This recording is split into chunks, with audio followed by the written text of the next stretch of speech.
This is the Good Neighbor Podcast, the place where local businesses and neighbors come together. Here are your hosts, Jeff Gardner and Sean Preston. Welcome to another episode of the Good Neighbor Podcast. Today we have another good neighbor on the show, Michael Ainger of the Ainger Group. Michael, welcome to the show, man. Thank you, Jeff. Thank you, Sean. Looking forward to having the conversation, especially what we were just talking about. All different types of business owners come on here, but essentially we deal with high-ticket service items in the small and medium business world. So you'll have a lawyer, you'll have a plastic surgeon, you'll have a business coach, you'll have an HVAC guy.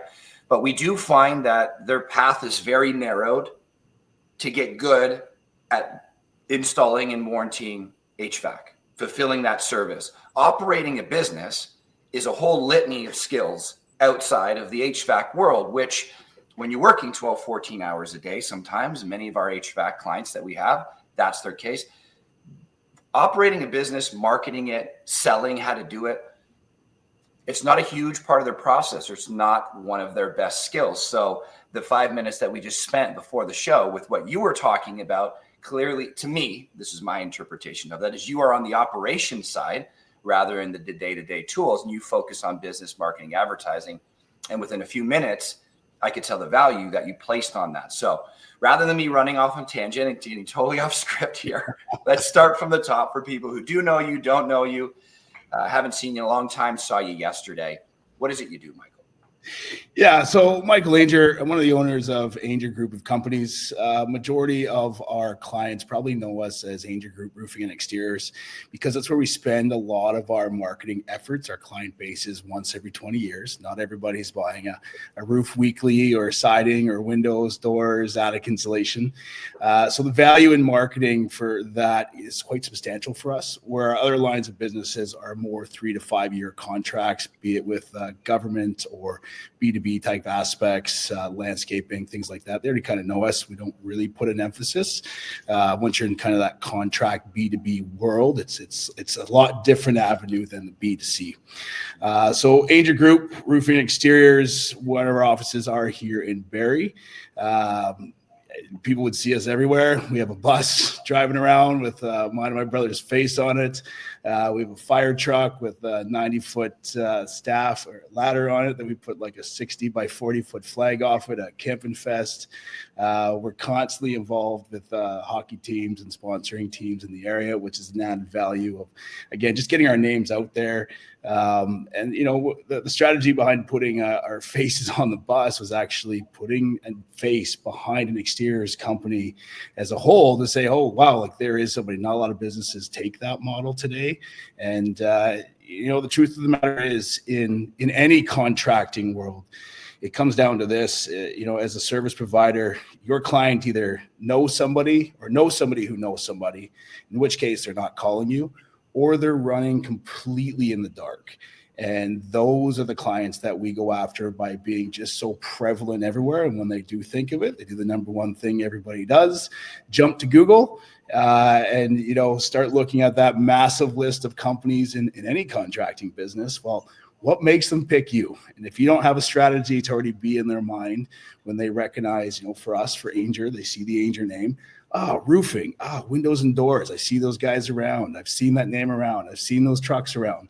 That is a psychological impact that gets them to call, to ask for a quote, and then you can really cultivate and build off that. So, yeah, Ainger Group of companies, though, as I said, we're more in the business model of building teams in all contracting phases.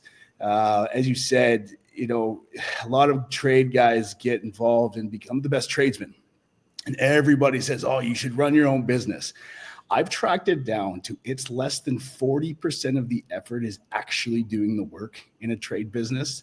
The other 60 to 65% is managing the business and all aspects on top of it. So as to your note there, where it's like you're working those 10 to 14 hour days, you know, trying to operate a business, you know, there's some strokes of luck, but in today's world of what's needed, you know, the turn of events that happened with COVID, the advancements of technology, you're up a big hill. And if you're going to try to do it alone, you're even up another big hill. I'm extremely thankful. Partnership with my brother, TJ. He's our operations manager. So he focuses on the day-to-day. Of course, I'm involved with some assistance in my past experiences. But that's what allows me to purely focus on the business model, the business development, our growth strategy, our geographical growth strategy, our client acquisition, our client increase of spend and warranty and face to the company and name and just being out there and just talking. I've already met Sean there before. Most people think Ainger Group, think me, because I'm kind of always out and around. And those are the avenues and efforts that's needed in a trade business, in my opinion. I got a pretty good track record so far to back that. I think that was the first thing I said to you. I think it was at like the Barrie Business Awards or like a mayor's luncheon or something like that. And I saw you over there, recognized you because your face is everywhere. And I came up, I think the first thing I ever said to you was, man, that's a really nice head of hair you got going on there. You got to have something, guys. You got to have. I get that all the time. That thing, man.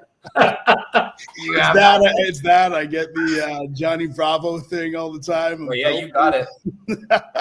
But it. You know what? Whatever works, right? You need that piece. So 100%. And you got to have the personality to match. My brother's strength isn't always being as outgoing in that room. Whereas I am a little bit more happy to talk with people, fluid. Again, that business relationship that's really needed for success today. So, yeah, thanks for the hair compliment, boys. I like it. No worries, man. Can I ask you? You said you got to have something and you make it work. But is that you? Is the beard and the hair and the plaid? Is that you, or is that for the business growth? So it's me. I spent a long time working in a scenario where I couldn't have a beard and I could always grow one. I had to be clean shaven. So that's just me in general. Certainly suits my personality as well. So yeah, it's just me.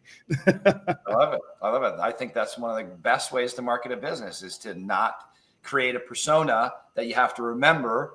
Oh, I'm on now. I got to be this person. It's just easier to be us, I find. And I respect authenticity a fair bit in this day and age. Hands down, you hit the nail on the head. It's as I coach guys in business, authenticity, commitments, understanding, confidence goes miles with people and being fair, working on integrity. So yeah, being yourself. So it's pretty easy on myself. Some people don't find me a lot, off the hop. But most people, you spend a little bit more than the first time meeting me. You start to realize there's a lot more layers of onions, so to speak. And it's quite interesting to always watch and see.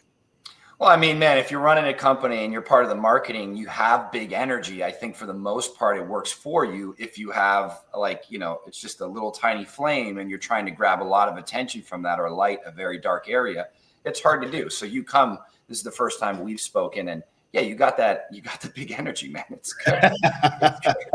Thanks.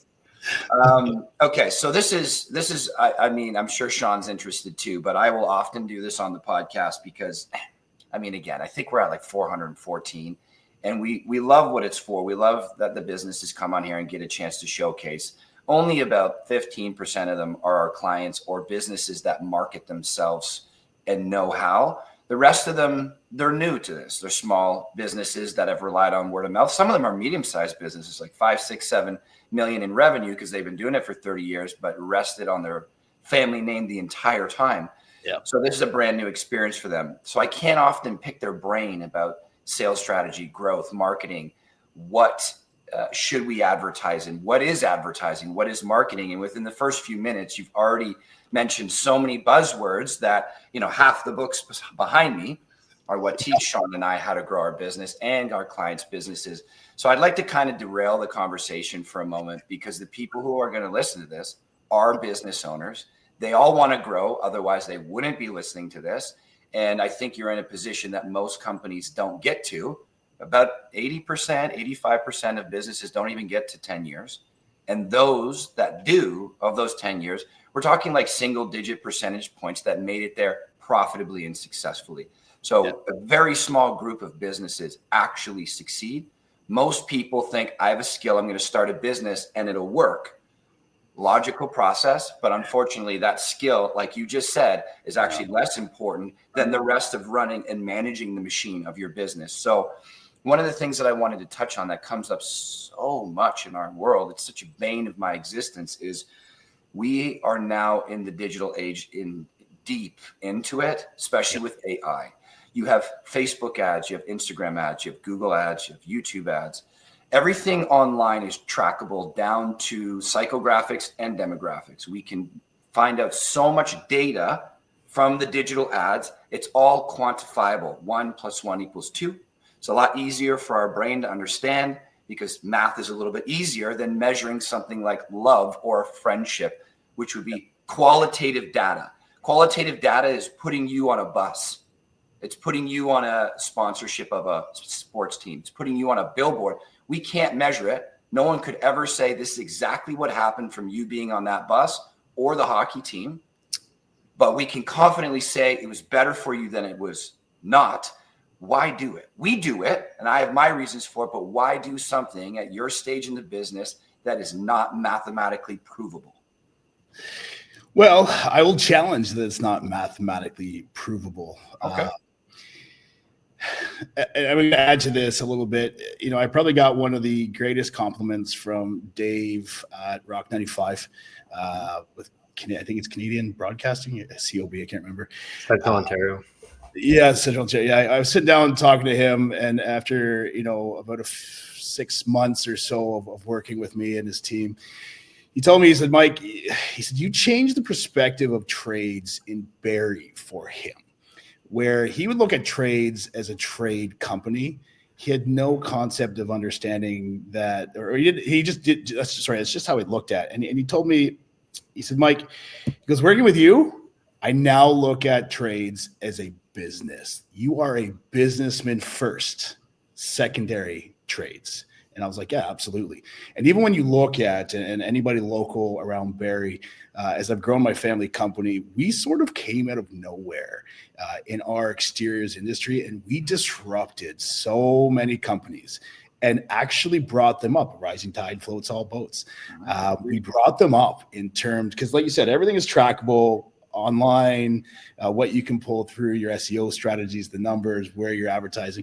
And it's amazing to see how a lot of these other exterior companies now are sort of following some of the lead actions we've done. Because again, it's all trackable. You can see who's, you know, we have competitors that bid on our last name for a keyword in Google now, which was not a thing before. So having that compliment from Dave really made me look at the geography within the Barrie area. And I feel it's a wild west. You just said there's companies that have their name and they're trusting on it. Things are shifting rapidly, insanely rapidly. I agree. Reputation does mean something without a doubt. But how to operate a business today is vastly different. And my comment I was making on our once a week, we try to do or once a month, sorry, we try to do a bluebird. I just float ideas around of like where we want the company to go. And I was like, it's like the Wild West right now. There's so many trade companies that aren't looking at running the business and just trying to be the best tradesman. In my opinion, you're best off working for a guy like me who's looking to be the best business, build the best team, and be a sustainable employer model than just trying to be the best tradesman, because you're gonna stress your home life. You're probably gonna like crash at some point. When that crash comes, you're gonna lose a lot of things financially. Sure, you know what? When you look at singly how much a company would charge you out and what you make an hour, a business, an employee's mind doesn't always understand those costs, but it's not as grave as anybody thinks. A $40 an hour guy getting charged out at 125 or 150. They think the company's making $100 an hour off him. Not a chance, especially in today's digital world. The cost for advertising required, the technologies, the software needed, the back end requirements, it's quite substantial in that nature. So, yeah, so sorry, I can't remember. I was going off on a tangent there. The question you were asking, what was the question? Qualitative advertising. Like, how do we measure friendship? How do we measure trust? How do we measure love? That type of marketing, I still think is extremely viable, but people move away from it because numbers on Meta, numbers on Google. So I think that's right. So you talked about like on Meta. I think Meta is overindulging. I think it takes people too far down a track on what's available, and people get too hung up on that information. It's a lot of information to be aware of, but you can, like all tech, you can go way too granular, way too deep, and be anti-productive. So even for advertising, like on Bus or at Teams or things like that, we track all of our leads. We ask clients how they heard about us, how they found us. So radio is a big thing we do with Rock 95 and Cool FM. We know how many people it's like they've heard of us. They're bringing it up. I always hear you guys. Oh, I seen you guys at Camping Fest. Oh, I see you guys on the bus. You'd be surprised if you just ask the question, what sort of repeat you'd actually get back to make it quantitative. Sure, you think when you go out that you can't qualify that, but are you asking the right questions to bring that number in to see if it makes sense? That bus run around Barrie is generally expensive. I look at the cost of what that is with essentially we put our truck, our faces on the side of it. We have a 24/7 bus driving around Barrie, promoting our name, promoting our company. I can't lease a truck, pay for the maintenance, pay for the fuel, or pay a guy to do the amount of driving around that does or that size. And yeah, we do ask people all the time, and we document it to see where our marketing dollars should be spent. It's not to the detail that Meta would be, but like I said, Meta goes too deep, I think, sometimes, and people rely on it too much, at least in the trade business world. And it really depends on what your business model would be. It'd be different for, say a restaurant or a single only service-based business. It really changes, but I find a lot of people get too caught up in all that. Yeah, I think it's a great answer. So we have a similar feeling on it. I find when you ask people, how did you find about us or how did you hear about this? I think that is not a misguided question. I think it just leaves a lot to be desired, because for me to be marketed by Apple, they have 20 different lines in the water just to market me, the consumer. The thing that is most outlandish or most standoutish to me is probably the one I'm going to say, or my last visit to Google. I found you on Google. It's so easy for my brain to recall. I got my girlfriend on my mind, my stresses, Sean, everybody. What's the easiest thing I can remember that I know I saw Google? Or for Apple is Google. But what I'm hearing, though, is all of that kind of more traditional marketing is still very viable and valuable to you as a company of your size. Oh, and just like, how I met you guys with Sean, like being out there. Yeah. That will never go away. I think the reliance, and I do fault marketing companies coming after trade companies explaining, we'll get you all these leads and things like that. But there's a lot of information sort of misleaded. Being in the community goes far, a lot further than people think. Utilizing technology today, not to process more clients, but to spend more time with your client, is something in the trade world that is being grossly overlooked. I love tech. I'm a Bitcoin fanatic, nerd, like you name it. And when I bring my team on board, I explain, like, we're going to introduce tech to make your job easier so that you can spend more time with the with the client. We love it. No, I really appreciate that information. I think it's so valuable for businesses to hear. A few things that maybe a business owner's listening when they hear this, they may not have heard of you. So can we get an idea of the size? If you don't want to talk about the gross rev per year that you guys produce, some businesses are fine with that. We talk about it all the time for us. Some businesses don't want to talk about it. But to give us an idea of the size, the longevity of your business, because people want to know that who I'm taking information from, of course, is a good source for that information. For sure. Well, you know what? Something super cool happened to me just last Friday. We just acquired a property for our storage of all of our equipment just in Angus there. I rolled in late. I didn't know how many people worked for us, and we did our once a month safety meeting.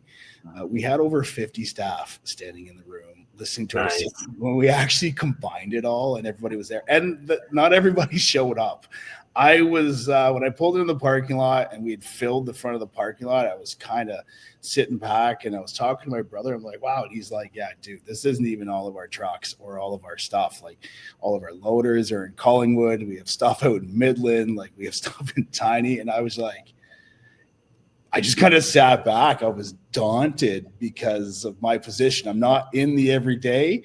You know, I go to the different offices that we have, but we kind of brought everybody together, and I was floored. I was like, right on, boys. Like, you know, Nice this is awesome. So, yeah. So I think a company of 50 plus staff right now would speak volumes to that.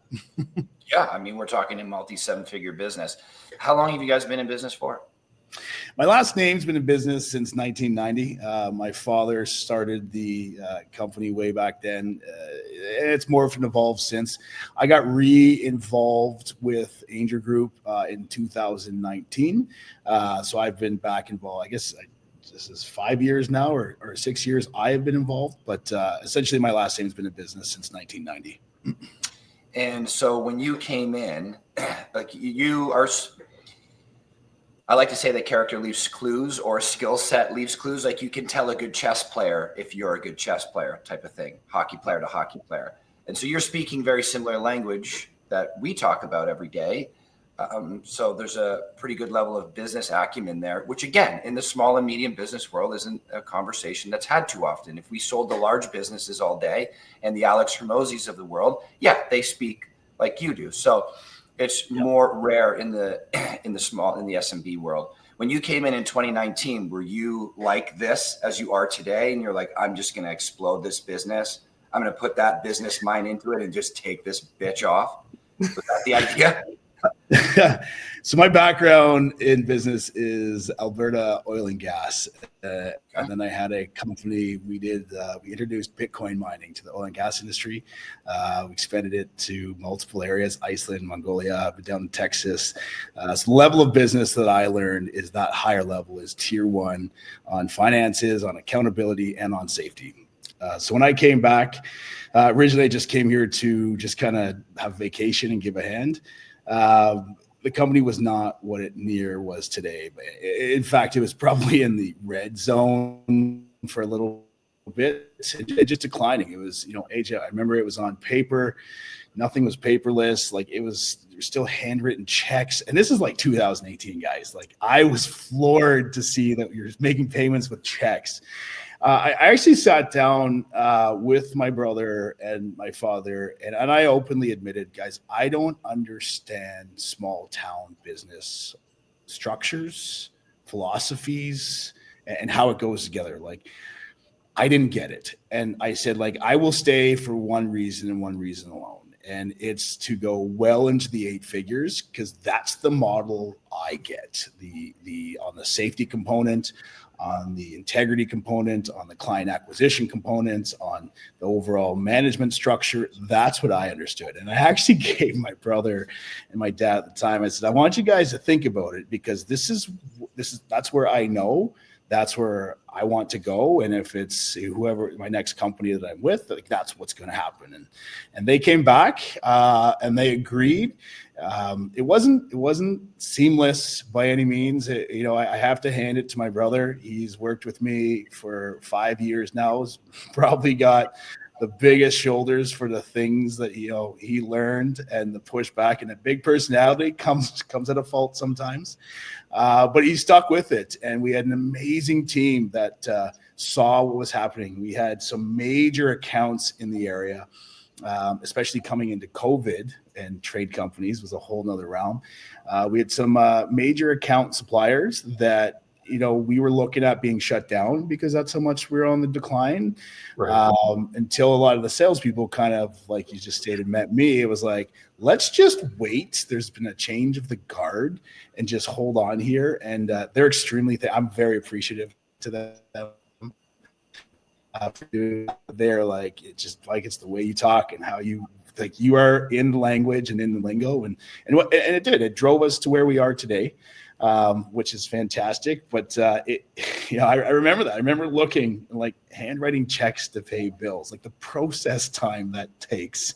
I was like, Oh my God. And back then, guys, like we were probably, like, to give a comparison, under 10 employees, like maybe 8, 7, like it was minimal. And I don't know if any of them are still here. I think Steve Steve retired. Been with my family for 30 something years, and he retired 4 months ago again. Still, he's on a ladder today. I just saw a picture of him. So Nice. kind of thing, but yeah. So to answer, yeah, I don't, even a lot of the competitors locally that I see, you know, there's a lot of guys in my industry I actually advise and I help. I'd rather compete against some of the local businesses that are here, some of the younger guys that are here. I'd much rather help them. You know, I think that speaks volume of who you are as an individual, and you never know what that's going to be. But my sights and my objective of where I'm growing this company is much, it's probably incomprehensible to most of them. And my targets that I'm after are very much, they almost seem unachievable to that small business mindset. But, you know, building blocks one step at a time, it does get you there. Love it, man. Yeah, certainly paving the way. You know, I mean, executor, thought leader, the mind that you have. I've got this saying, you know, competition at the bottom, collaboration at the top, and especially in, you know, in that industry, there's just so many different people, and, you know, you have this ability now to be able to elevate, kind of like the boat thing that you were talking about, just elevate the entire industry together and show them, you know, this is the way it should be done. And that's just going to make other people better across the board. I mean, there's a shitload of business around here. So especially with your work ethic and how you've been, you know, described yourself. And from what I know you outside of the podcast as well, too, like, of course, you're going to bring Ainger Group to where it needs to be. But the path and the wake, you know, you're leading from the front. It's something that, you know, we have this thing that's going on every time Michael keeps talking. He's like, Jeff and I, we do this too. We do this with our clients. We try to lead from the front, and because, you know, the education and, you know, you're at the forefront of all of this and moving things forward. You know, we try to follow that model as well too with our clients, and it's you know, it's admirable, man, and you know, proud of what you accomplished out there.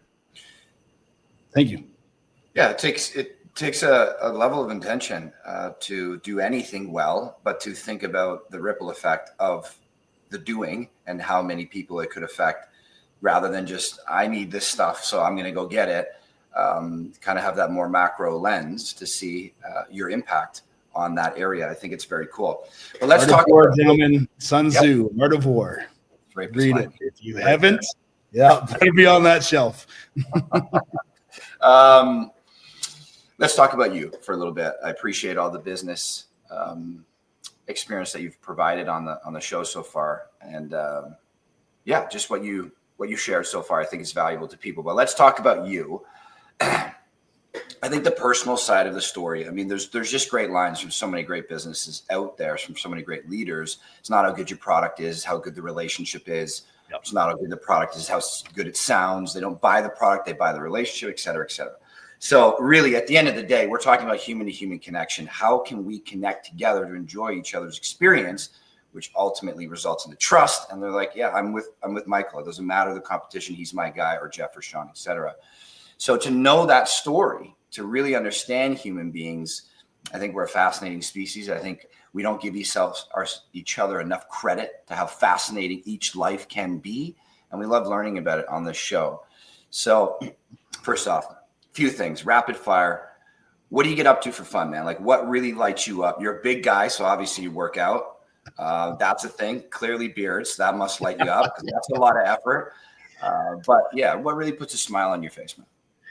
Yeah, I actually, a lot's changed this last year. I have a 11-month-old son. That's been the most humbling, amazing thing that I've ever been a part of, and to see every day. Actions, yes. You know, I regularly go to the gym. I'll actually work from the gym. I work a lot from my phone, so I'll go there regularly to answer emails and things like that. Yeah. Boating, anything to do on the water, on this side of the country. We have water. We've even grown the company to Muskoka and Perry Sound. We have water access, barges and quoting boats. So we'll spend a lot of the time out there in the summer. So whether it's personally or for work, I love that. Western Canada, I love the mountains. I love snowboarding, trying to hit mountain peaks on full scope and just take that humbling moment where you realize how small you are in the world and how even smaller your problems are. Would probably be the two biggest things: mountains and water for me. My son being number one right now, which is the coolest thing I've ever seen. It's the coolest thing. All things, from my experience anyways, but it sounds like it's similar to yours. All things that are humbly, that's all things that humble us and are awe-inspiring. Like when you look at water and actually think of what it is, the power and how fucking big it is, and that mountain, how long it's been there. And it's probably way shorter than it used to be because it's been there for 4 billion years or whatever it is. Yeah.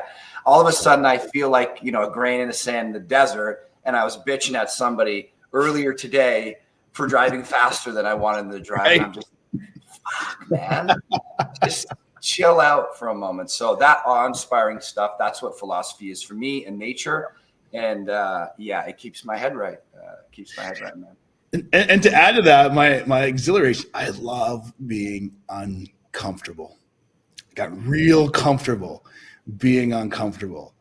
And one of the biggest advice I give to any entrepreneur is do something daily that is different. And it can be something as small as, we all go get coffee in the morning, right? Get it from somewhere else. Sure. It can be that small. To now, for me, it's grown that, I'm out in Georgian Bay trying to figure out where I'm going with a GPS so that somebody hopefully can find me if I screw it up. But it's uncomfortable at times, and it's grown to a whole new level. Even in snowboarding or personal goals. I just love that scenario of just being uncomfortable, that it's now always comfortable. And I always seek that out. It's amazing.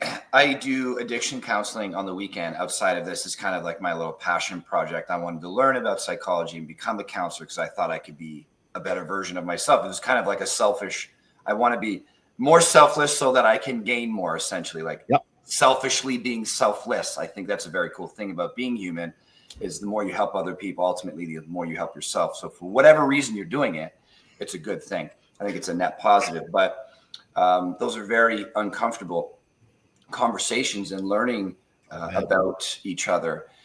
And I totally forget where I was going to go with that, but I know it's related. So let's talk about discomfort for a moment. There was something there, but discomfort, we're talking a lot of the same language. So I'm very interested when I find people, when I speak to Sean, when I speak to a lot of our other mentors locally, the guys behind me, whether dead or alive, it's very interesting to find that when certain people find themselves at this place in life, this chapter, you're obviously succeeding. Of course, there's challenges to every aspect of life, but there are people at survival mode. What are they reading, not reading? Who are they listening to, not listening to? And now you're at a point where, your income and your income and your expenses there's a huge gap. Who am I listening to? Who am I reading from? Who are the people that are influencing me? Often they're very much the same people, no matter where you go in the world. So you obviously read Sun Tzu, like you said. So what have been the most influential people on you that led you to be, seek out nature, appreciate it, feel small in these awe-inspiring moments, look for personal development? It doesn't seem like you're just developing your business, but also developing yourself. I think discomfort and seeking it is one of the most valuable things for a human being to grow. I personally think you can't really grow without it. But that's uncomfortable and people don't like it. So what's pushed you to that? Who's influenced you? Some major mentors in your life? Yeah, I distinctly remember a massive turning point. It was in 2012 in my last career. I had all the pieces to be a great superintendent or consultant. I couldn't get a crew under me. And I had one of my mentors, Chris, and he saw it in me, but I just couldn't get the crews below me to buy into me being their leader. Although any problem came up I could solve, the client interaction I was great with, but I just couldn't get the crew. And one night him and I were talking and he's like, Mike, I don't know what it is, but he's like, if you could just get that piece to click.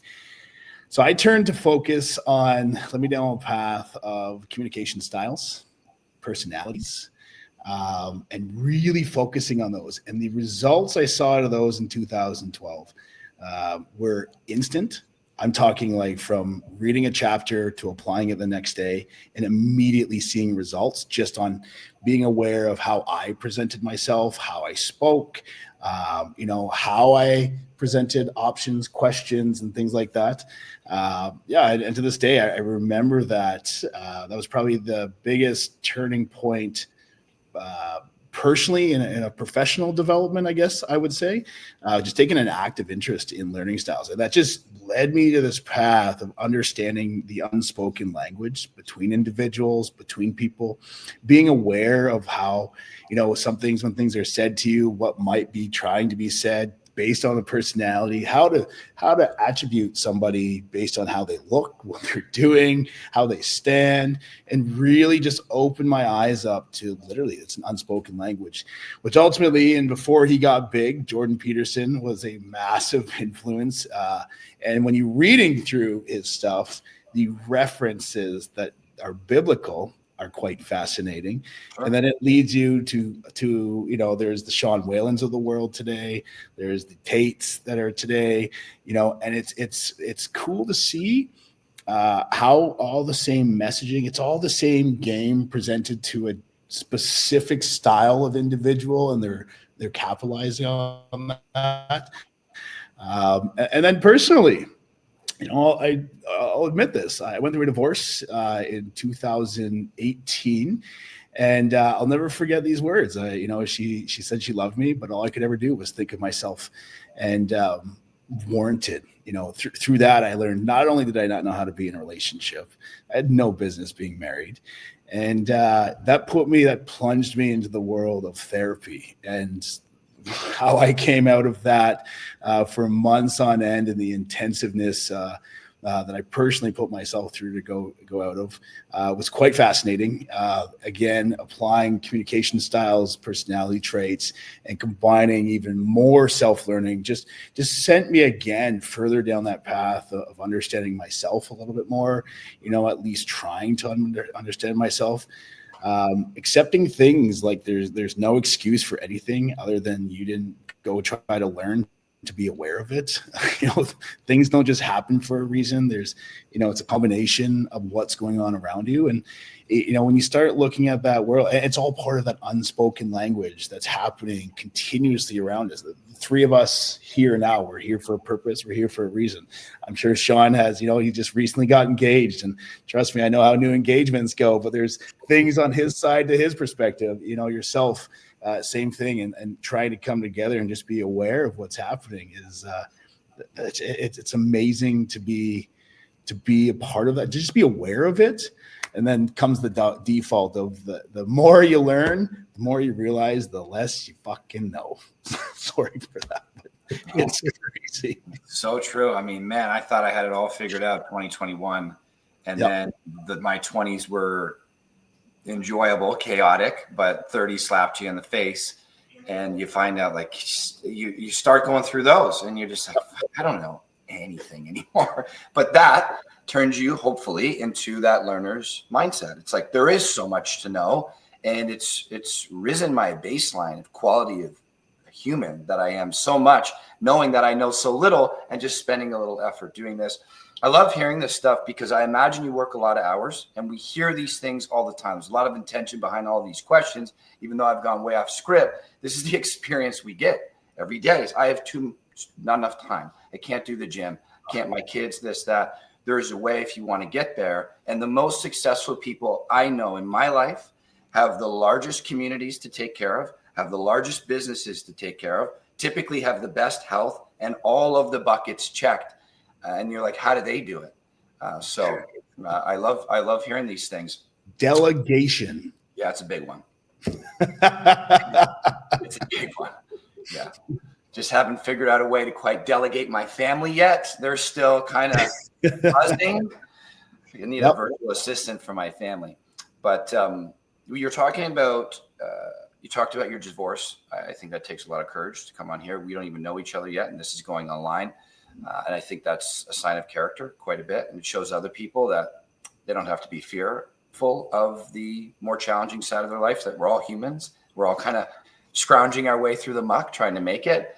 But we like to ask the guests on the show about hardships, trials, tribulations, uncomfortable experiences in life, simply because what I was mentioning a moment ago, and you already alluded to, I don't think we grow without it. I know for me, I busted both of my legs when I was 2 different periods, one teens and then 20s. And that led to really brutal painkillers, which took 3 or 4 years out of my life.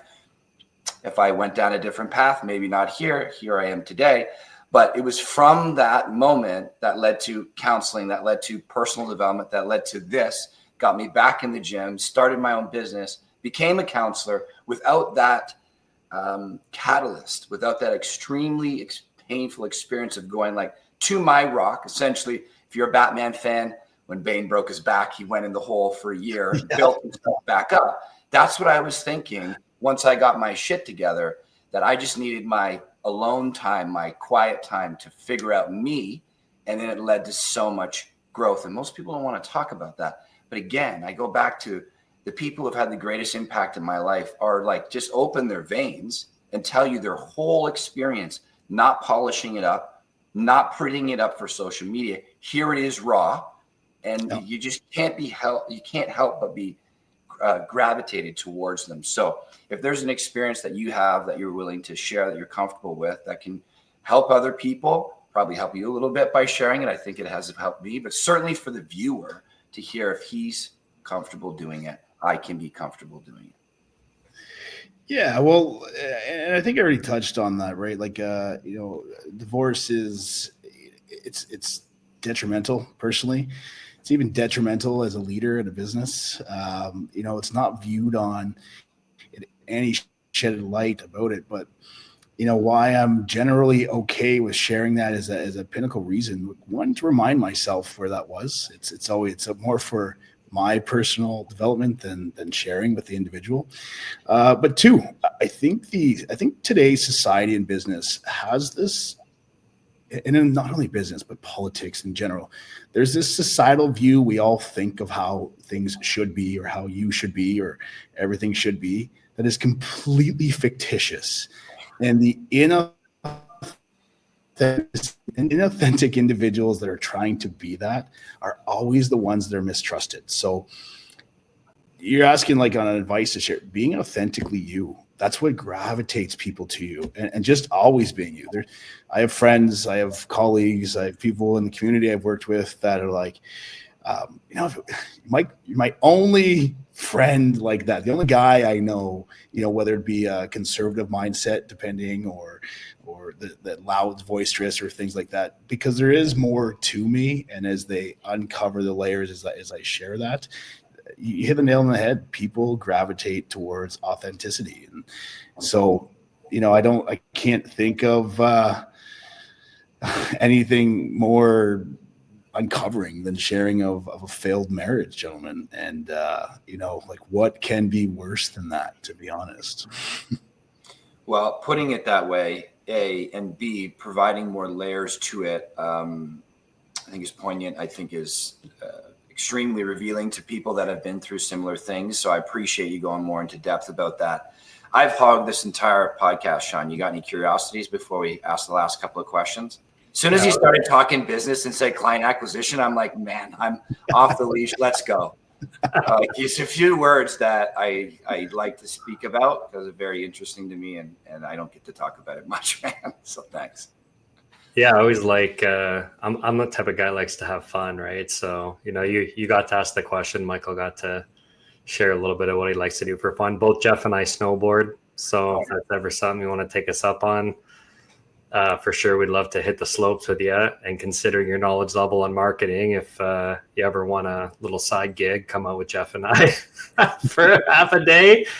I'd be Yeah, it'd be sweet to parade you around, man, because there's, like Jeff was saying, that most business owners don't have that, and we don't get an opportunity to really get to dive deep with our guests on some of this stuff when it comes to scaling the business, working on the business, talking about marketing and all that stuff. But I did want to ask you, because I plan on being it one day, and I know Jeff holds us in high regard. But being a dad, could you maybe just touch a little bit more on what's that's like, and what do you love the most about it, how you feel about it, and maybe some advice for someone who's looking to be a dad one day? Wow. So I turned 40 a month after he was born. My immediate words, like shortly after that, is like, wow, I've missed out 20 years. And I mean, gentlemen, I've done it. I've traveled the world. I've been to all the parties. I've snowboarded the mountains. I've been to Iceland. I've, backpack, you name it. I've done it. And, I even started to get sick of it because it's the same stuff in a different setting. I missed out. I actually admire those individuals that had a kid young and have their families now. A lot of my friends, like, I'm in that age gap where some are newborns, some are going almost done high school, like that, and everything in between. So being a dad is, and any dad out there would know this is just something that clicks, that really, you come home and I come home now and he's, he just learned to crawl recently. He's almost walking and he's, bowling his way to me with his head down and crawling after me to sit up for me to pick him up. Like, it's nothing else matters. Like, literally nothing else matters in that moment. And when you do go to work, like, it's actually changed my mind on perspective. I can see why a lot of leaders in major businesses or politically, families are favored, because it changes a mindset of why you're there and what you're doing. And, Jeff, you'll appreciate this. I think the largest thing that lacks today is in males is purpose. That's what you need, whatever that's going to be. It doesn't matter what it is. That is the success foundational piece for males, is what's a purpose. And you'll see the happiest guy, it could be poor as hell, but his purpose is his family, and he's happier than anything. You could see a guy just trying to train for something, and he's happy because he has a purpose. And when you factor that purpose of family and learn to marry that with business, I can see how that elevates you to an entirely new level. And I'm at the beginning stages of this, obviously coming in with quite sizable companies behind me, but I can see how that changes. My thought process now of, wow, like how would I hand this over to him, or would he want it, or how am I going to operate this? At 4 months old, I had him in his first board meeting with me. We were doing a marketing review, actually. I kid you not. and they were doing a presentation, and he was like whining. I was like, no, we don't like this one. Next one. Like, oh, he's happy. Yeah. And the people in the boardroom were like, are you serious? Like, this 4 months old calling the shots? I was like, hey, it's his business now. I'm just running it for the next 20 years. So it changes that whole dynamic. And, when you start looking at your life as, you say time, Jeff, is an issue, I find people are allocating the days and hour blocks. Start looking at your life, your day as a whole day, and the tasks that need to be done. And tasks are spending time with your family. It could be being there. Yes, you got to take a meeting. Even my managers, I've just mentoring one of my managers, like, allocate your time so that you can be on the soccer field, but you're going to have to answer your phone and then make up for that time that you weren't there, maybe later on after they go to bed, and start looking at your day of tasks and week of tasks versus like your hour blocks as you go. But yeah, being a dad, man, it's the coolest thing. I get why every dad's ever said, you'll get it when you become one. And you can't express what it is, but it's amazing. And so it's reaffirming to hear that. I mean, I've heard it a whole bunch of times. And like you just said, right, you've heard it a bunch of times until that thing clicks. You eventually hear it enough times to like, okay, I'm just going to start getting fucking excited about it, Oh, 100%, man. Yeah. Fatherhood is, I think, the pinnacle for a man. I mean, you're literally creating life like a god, almost, if you believe in God. It's incredible. I don't think we try to breathe life into our business, treat it like a child, nurture it, feed it, water it, love it, all that kind of stuff. But ultimately, it's just an entity. It's not a human. And I remember I have all kinds of mentors out there. They've kind of crafted me, molded me like a piece of pottery. And one of them, kind of controversially, no one's really ever said this to me before. I look for practices that can really make you present. So meditation would be one, working out would be one, whatever you like, cold plunge, whatever.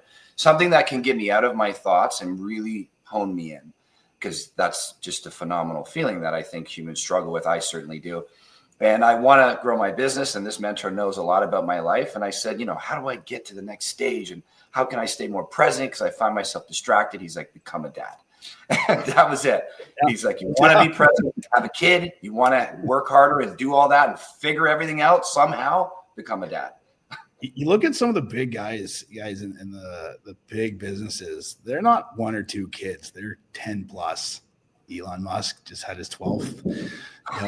It's crazy, guys. And it makes sense. It makes sense. And even as you, wow, how do you have a kid? And then another one, like, where are you going to get the time? You do. You'd be amazed how more efficient with your time that you get, because there's things that need to get done. And then there's things that have to get done, which is spending, and there's things that you want to get done, and you want to spend time with your son or your daughter. And then there's the nice to get done, but then there's stuff that has to be done. And you start looking at delegation and where you spend your time. And just look at your day as a whole versus like incremental blocks. It's quite, I can see how successful people check all the boxes, and it looks impossible. But it's delegation, and it's hitting and filling each one where needed, when needed, and learning that process instead of trying to fill every block or every bucket and then go to the next and fill that one and go to the next, fill that one. You just keep filling the other ones as needed and as you see it, and keep rolling through life. Yeah, I think ultimately we have this unlimited capacity to develop skills. And you look at any other human that's doing the same thing you're doing, and you're like, how are they doing it? They develop the skills along the way. Either the responsibility was slapped onto them, sometimes like COVID, things like that. You just adjust out of survival mode. But then you can be purpose-driven, you can be goal-driven, motivated from whatever thing, and you become a more efficient human being. I certainly agree absolutely with what you said. Our company is like a Remax, and we're independent contractors, so we own our piece of the business. Sean and I have a nice-sized team, not 50 people, but it's a nice-sized team, and we've done well for ourselves. But the owner of Best Version Media, there's 3 of them. They have like 27 kids or 21 kids between the 3 of them. And they're wildly successful, like multi-millionaires over and over again. And I'm like, how? Yeah. And then there's charities, and there's this, and there's multiple businesses, and mind blown. And he's like, well, at your stage, your mind's blown. But if you keep going this way, you'll get it one day. And I hope I get it one day, Michael. I hope I do. Me too. Yeah, exactly. Okay, let's go into these last couple of things. I'm still trying to figure out what I want to do when I grow up. I think that's the cool things about life, right? You never quite know. It's just always a bit of a gamble, but you enjoy it along the way. So you talked about a few different businesses, and it's whatever one you want to choose, or maybe you can give contacts for all of them. But we always ask the guests, if somebody wants to get a hold of you guys, what's the best way to do it? Is there an Ainger Group umbrella to go towards? Do they go to Windows and Doors? How do we find you, man? Yeah, guys, we you guys would love to talk about this one day, but we've been doing a fascinating marketing strategy with several websites and feeding into Google and Google My Business, which has had unparalleled results. So the best way would be aingerroofing.ca, www.aingerroofing.ca, or we've had one number, we've had it for ever, 705-444-5712. Call, text, email, whatever works, somebody will answer almost right away. That's probably the best way to get a hold of us in general. Beautiful. And then last question. This is hugely important to me. I think really this is the compass of my life. Maybe I'll change my mind once I have a kid, or maybe the purpose, the impact will change. But ultimately, I have all my rules for life inked onto my arm. I like to say I take life very seriously so I can enjoy the fuck out of it, essentially, rather than people say, don't take life too serious. It's like, no, the things I want to get good at, I take very seriously so I can enjoy them the most. And these are always here to remind me. And essentially all 15 rules ultimately come down to the core of it is, what is my impact as a human being? I'm born, I die. What does this equate to? Am I even thinking about it? 38 years old, for the majority of my life, I did not. It was girls, cars, money, parties, etc. Superficial. That was the guy. Bodybuilding, blah, blah, blah. I still love bodybuilding, but I loved it for the wrong reasons back then. Now I think about, what is the ripple effect of me on this globe? Sometimes I really go way out, like 500 years beyond me. Am I just going to be dust and forgotten? But at least for while I'm here now, what is my impact on the human beings that I'm touching? How far of it can I see? Am I a net positive? Am I a net negative? Am I indifferent to the world? And those questions direct my actions for the most part. It directed me to Sean. It's directing our business together. We've made a much greater impact together through that purpose-driven decision-making. So integral to my life. And I just love asking people about it. Michael, what would you like your impact to be? In the society we are in today and the demonization of masculinity, be purely focused on males, young males particularly, always have a purpose. Seek what that is. You said something about an artificial purpose. I don't believe in that. And I'll just share a quick story. We just did annual performance reviews with everybody, and I was showing the team how to do them. We have he's 18, he's worked for us for a few years now.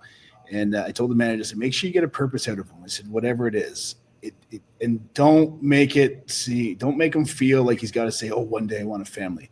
Because if it's a Hellcat right now, at least he has a purpose. Sure. It may change though, and it's going to change and it's going to evolve as we go along. But I just want to in terms of what's happened with masculinity, is just remind males, individuals, purpose will keep you on the level. Always be seeking for it. And if it changes, that's okay. Just maintain working a purpose. Probably the biggest impact I'd have today to share and constantly remind people. It gets lost. It gets lost. And I'm a firm believer it's the foundation to mental issues today, feeding into addictions, feeding into lost individuals, feeding into confusion, uncertainty, you name it. And I'm pretty confident that I would boil it back to those individuals and the lack of purpose they have of why they're living. Love it, man. Damn. Sean, any final thoughts, buddy? That's all I need. I got my dose. That's a good mic drop, man. Super happy to have you on the show. All the best of luck with everything you got going on in business and in life, being a dad, and looking forward to seeing you out there. Two kind gentlemen, thank you very much. Thanks for coming on the show, Michael. We'll see you soon, man. Cheers, guys. Thank you for listening to the Good Neighbor Podcast. To nominate your favorite local businesses to be featured on the show, go to gnpwithjeffandsean.com. That's gnpwithjeffandsean.com or call 705-413-3775.